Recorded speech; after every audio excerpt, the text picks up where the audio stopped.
with 9/11. Said bring a pole to New York for the people that died in the Twin Towers. Then to Shanksville, where Flight 93 crashed. Then a 20-ton three-piece, or a 20,000-pound three-piece set to the Pentagon, where Flight 77 hit. That now rests in the Congressional Cemetery. Because the pole was brought to Congressional Cemetery, it revitalized love and respect for the cemetery. Apparently, the executive director absconded with the funds back in 1968, and nobody wanted to be involved with it anymore, so they just kind of let it go to hell.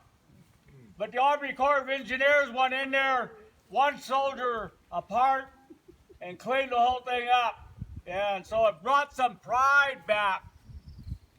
Now, we brought totem poles up to the Tsleil-Waututh Nation, to the Cree of northern Alberta, over to the people at Winnipeg opposing various pipelines and tar sands. We brought them to Window Rock in the northern Cheyenne. We have poles all over the nation where we've come together to work with environmental groups, church groups, citizens groups, local representatives, and other people involved in national and state government. The whole goal was to try to bring a voice to the local people that were concerned and try to unify them with the local Indian tribes so that we would all work in unison. Now, the Northern Cheyennes did stop the largest proposed strip coal mine in the United States when they started following the traditional advice of their elders. And we're proud to say the totem pole we put in the traditional hands had a role to play in it. All of us united throughout the Northwest stopped the 6 coal ports that would have brought in arsenic and mercury into our water and our air. I always say Washington State is proud to be the evergreen state. But I wish I would say we're proud to be the evergreen state that is very beautiful. And we're going to keep it that way for our children and their children, and the children after them. We got a call from a group that formed as a national committee. They wanted to ask us whether or not we would consider carving a totem pole and bring it to sacred sites and places and sacred waters. They're concerned because the pandemic prevents people from coming out. People are living in fear, and they wanted to find a way to try to get enough voices heard to protect these sites that are being desecrated in the state and the national lands, parklands, forests. We're proud to accept the challenge if they would help us get along, help cover some of the expenses. And we're glad that Dr. Russo, who has worked with me for 43 years, was able to say, yes, I'll help plan this journey. Yes, I'll help coordinate it. And we're proud that Freddie Lane, Totem, has been working with us for 20 years. And we turned him loose on a proposal to kind of match the national trip. We thought that the 10 stops that they proposed wouldn't be enough. We got to reach more people, more tribes, and go to more sacred sites and places and sacred waters than the few that were proposed, because this is a very big challenge. Now, I've been involved in the protection of Lummi sacred sites and places since 1979. I remember as being the vice chairman, the first draft testimony I ever wrote for the Lummi Nation on it was picked up by the Treaty Commissioner of the United Nations and read on the General Assembly floor, because we were concerned that our treaties and the national law that just came out in the year before, in 1978, called the American Indian Religious Freedom Act, was inadequate. When it went through Congress, it was stripped of any power or any teeth. So it never really gave us the right to protect these sacred sites. It went all the way up to the Supreme Court in a case called Go Road out of California. And the court said it's not only bad law, but it's bad policy. And so the American Indian Religious Freedom Act had no power to protect these sites for us. During this time, the Lummi Nation was raided for having eagle feathers. Elders were taken and held in the corner by guards and stripped naked with little children. And they ransacked the whole house. Those were federal agents acting on behalf of the federal government. And this didn't happen just to Lummi people. Indians had feathers. Imagine that. It caught them off guard and by surprise. They better raid them, catch them in the act. You know, and we had to go to Congress to get the American Religious Freedom Act amended to get rights to eagle feathers back. Lummi Nation, who's from this spot right here, was raided for having traditional spiritual practices. Our elders were put in prison without trial. Yes, without trial. Because they refused to testify against the Native American religious practices. So they were held in prison. This was the 1980s. This isn't ancient history. This is the 1980s. We went to Congress as nations to get the right to bring our ancestors' bodies home and to put them to rest, called the Native American Grave Protection and Repatriation Act. In a case called Oregon versus Smith, we lost the right to use peyote as a sacrament. It's a 10,000-year-old religion. It came out of what you call northern Mexico. But that's before, 10,000 years ago was before the United States, before Mexico. And they went those people went all the way up into Colorado and married into the other tribes. We're talking about our relatives. And Congress reinstated peyote. Again, 1980s. So the right to practice and to request that these sacred places be protected is going to require a strengthening of the laws. We either need a stronger law or we need the laws that are on the books now interpreted by the chief executive as enough law to tell the people that are in all federal positions, you will protect these sites as a matter of rules, regulations, and policy. A lot of them are being desecrated now, so we're sympathetic with their call to take action, to try to pull people together. So we started carving this totem pole, and we asked them, well, what sites are you going to go to? Which tribes? What cities are we going to go to call people together, to talk about it, to address it? You know, this is a tough issue. But ignoring it does not make it go away. We have to address it in some way so that future generations can enjoy something left behind. You know, we fought as the Lummi Nation to set aside Arlico Creek, not just for us, but for future generations. We battled to protect Madrona Point, not just for us, but for the people of the island. They can meditate here. It's important that we have places where we can find harmony and tranquility, a peace of mind. We're all indigenous people, red, black, white, and yellow. At one time, we're all connected to the earth. At one time, we all heard our mother's heartbeat. You were in the womb. You were in the womb, and you heard her song. It's called a heartbeat. When we drum, we think of it as our mother's heartbeat. That's the first song we ever heard when we came into existence. But the problem is We're forgetting that. We're forgetting how beautiful the female power is. We became a male-dominated society.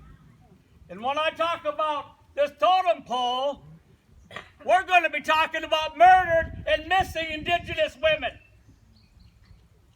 The FBI has appeared in front of our National Congress and said, based on statistics, the Native women have become the practicing grounds for rapists and murderers. Almost all of them white. All across Canada and the United States, there are missing women taken right off the streets, never heard from again. That doesn't mean they're forgotten. Some child was left behind. Some mother, some grandmother, a family has been left behind. They haven't forgotten. I remember when I was carving the Cree pole, going up into Canada, we had a dream. This young woman came to me in a dream, concerned. She said, I'm a Assiniboine Sioux. I didn't even know the Assiniboine Sioux were the same people. They were historical enemies. They got a hold of Northern Cheyenne. My contact said, we believe that dream has to do with the murdered and missing women. We have murdered and missing Assiniboine Sioux women. Please do something when you get the chance. The years just go by. Well, this is a part of this story, because the new Secretary of Interior, who is also advising the committee, has reactivated a call for investigations on this issue, this problem. It's really sad because the United Nations had to enact a convention that says, stop beating your women. Stop abusing the women. The United States had to enact a law. Stop abusing the women. The state of Washington, stop abusing the women. Lummi Nation, stop abusing the women. Wherever you go, you have to have laws, because the men don't know better, apparently. So the women and the young girls are still being abused, not only in the immediate family, but they're disappearing by large numbers. Now, this is a sad dilemma, because the way you treat the female power as a person is the way you treat the earth. Yeah. That's why it's so easy for us to look away when the river dries up, to look away when the waters are polluted by nuclear powers, by industrial waste.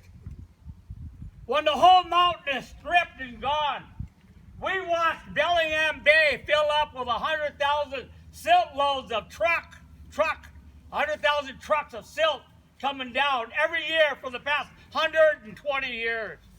And they wonder why Bellingham Bay is half full. This is happening wherever we go. It's an attitude problem. All of us collectively have this problem. That's why it's easy for us to say, oh, it's just one sacred site. You'll find another. Well, the problem is the world's on the verge of dying.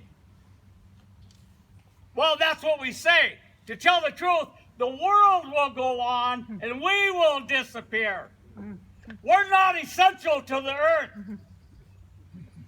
We're more like a virus. We're the coronavirus for the earth.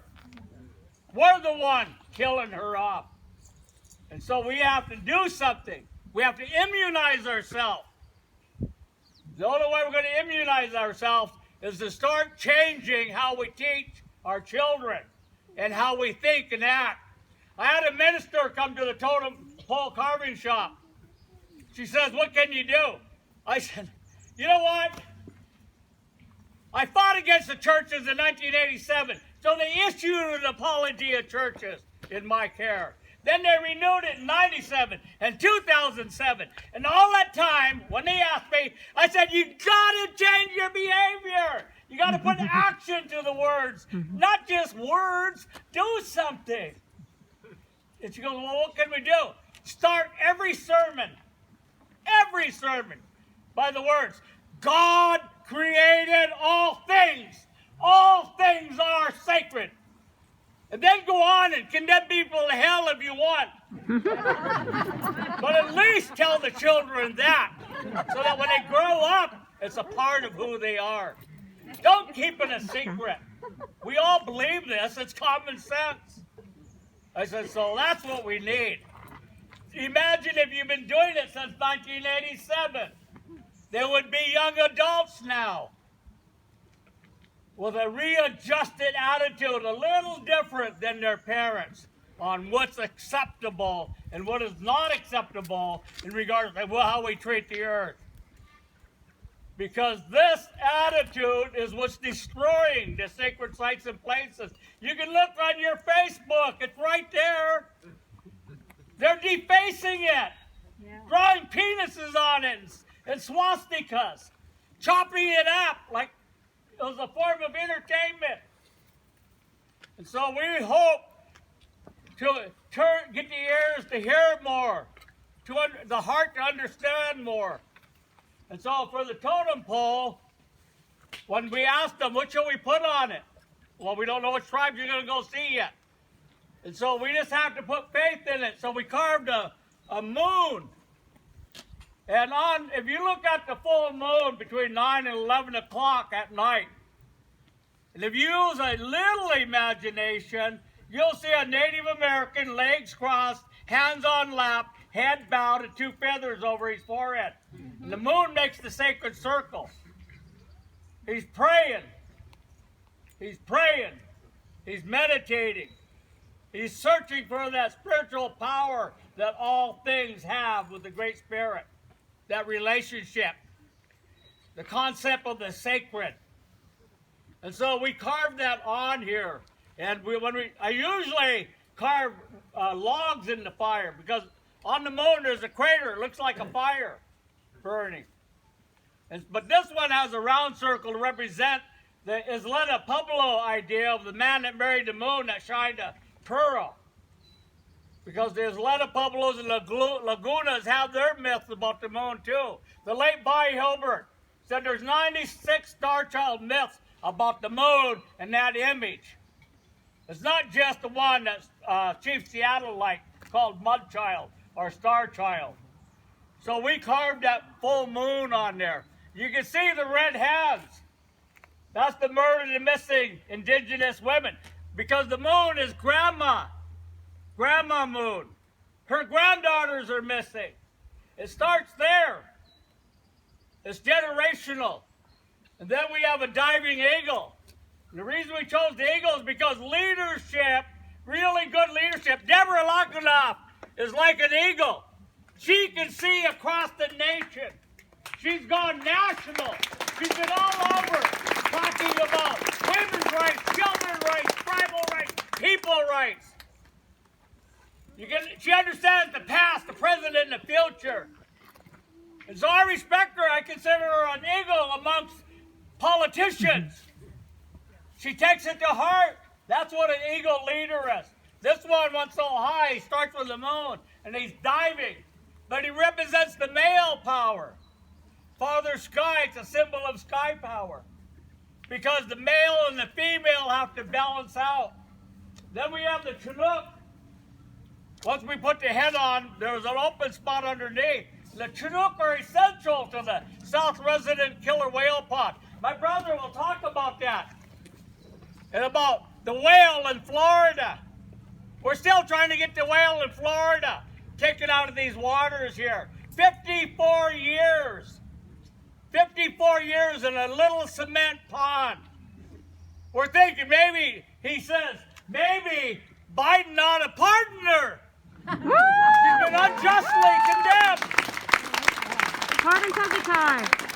But we have the Chinook, because every river where there's Chinook, the Chinook are dying. They're disappearing. We have the salmon head design on the eagle's shoulders. All the salmon are disappearing. We're a salmon culture. The Pacific coast is lined with fishermen, red, black, white, and yellow. We depend on the sea. And yet we don't even monitor what Fukushima's doing. We don't even pay attention to the Hanford's waste nuclear contamination of the Columbia River for the past 50 years, 60 years. We're not even aware of it.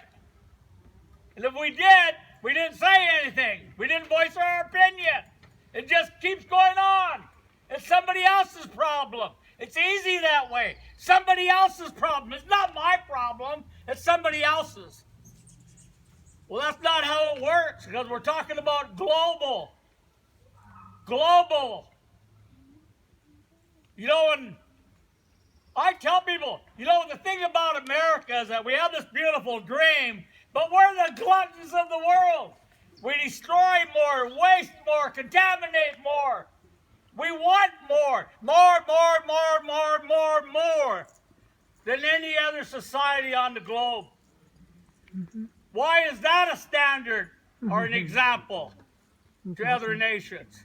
Mm-hmm. If that's the one everybody pursues, we're definitely on the extinction list. We have here a sea wolf, and on the other side a sea bear.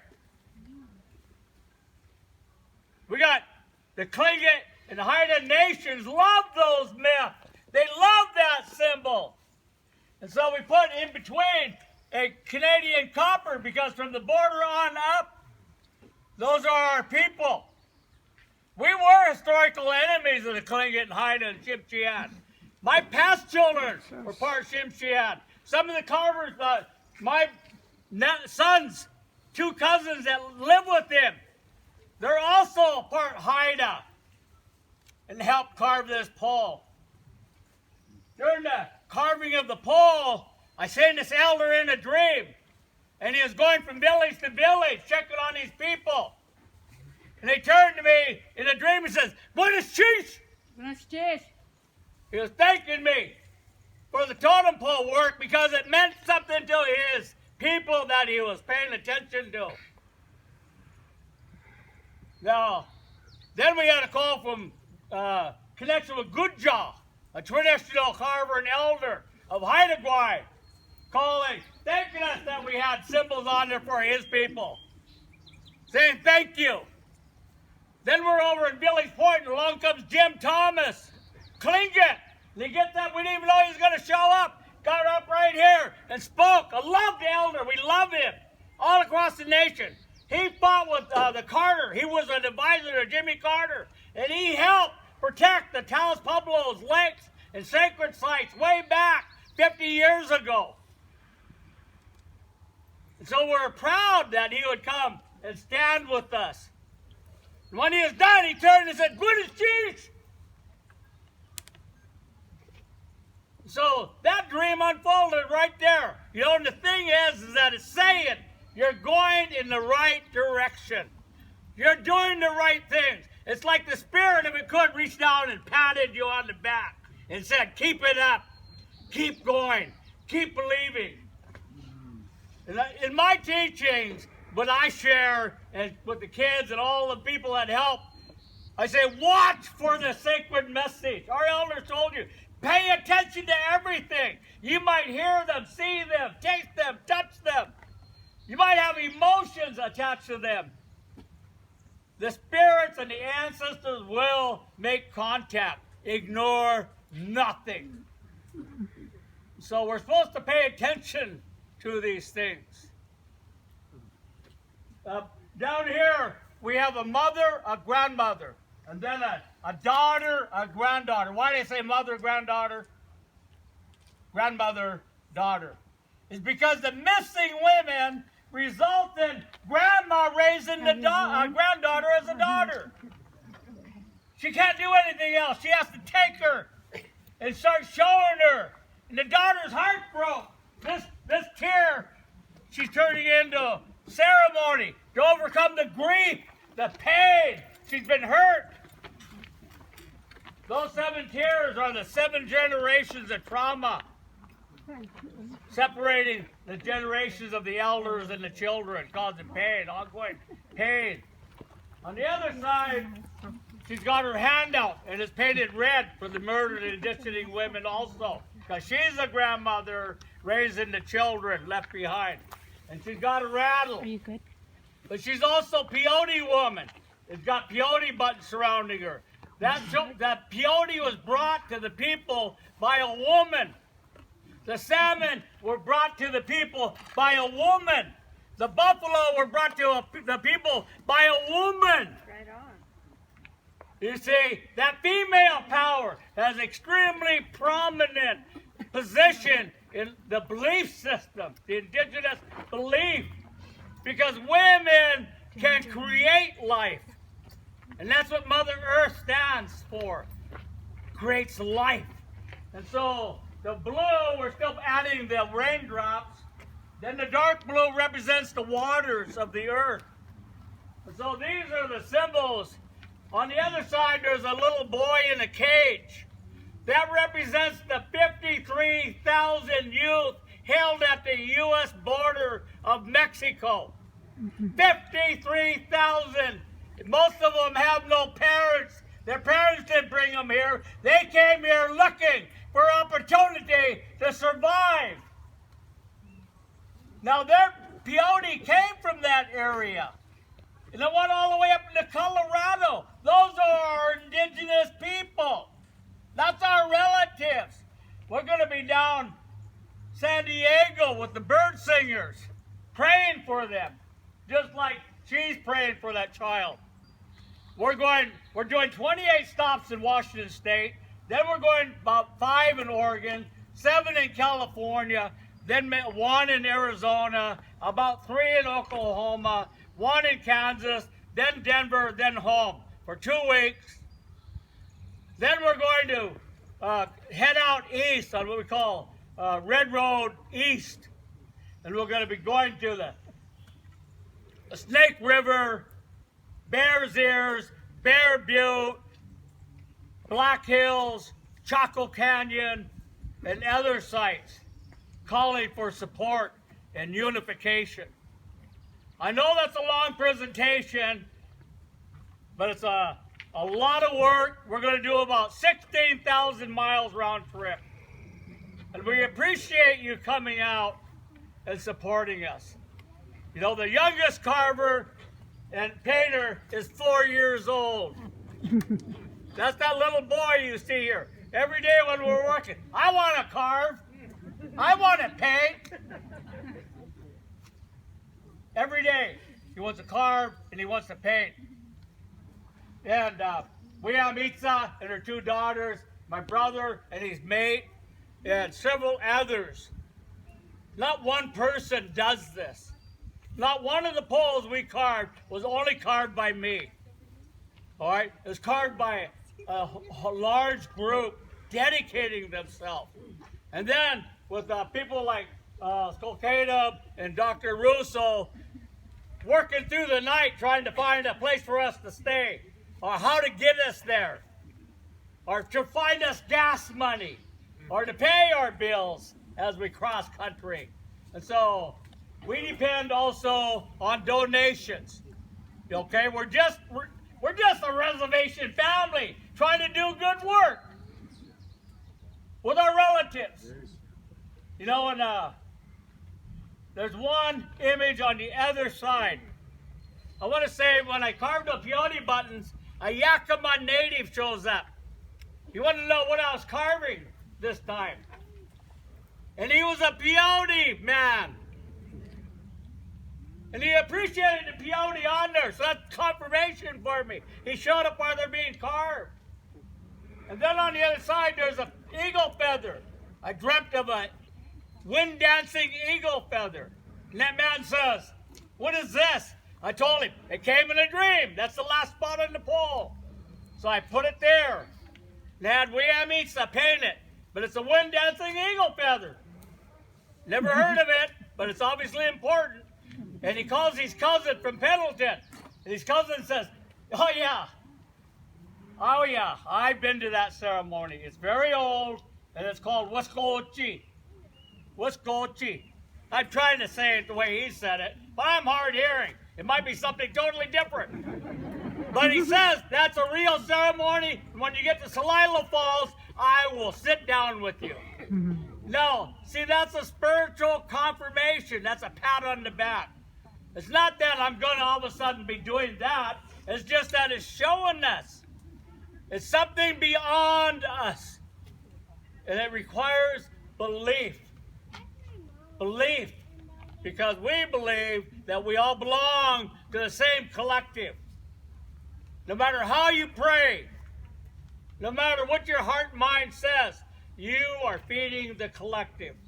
And we pray that it'll always be good. Hi, Scott. Hi, Scott.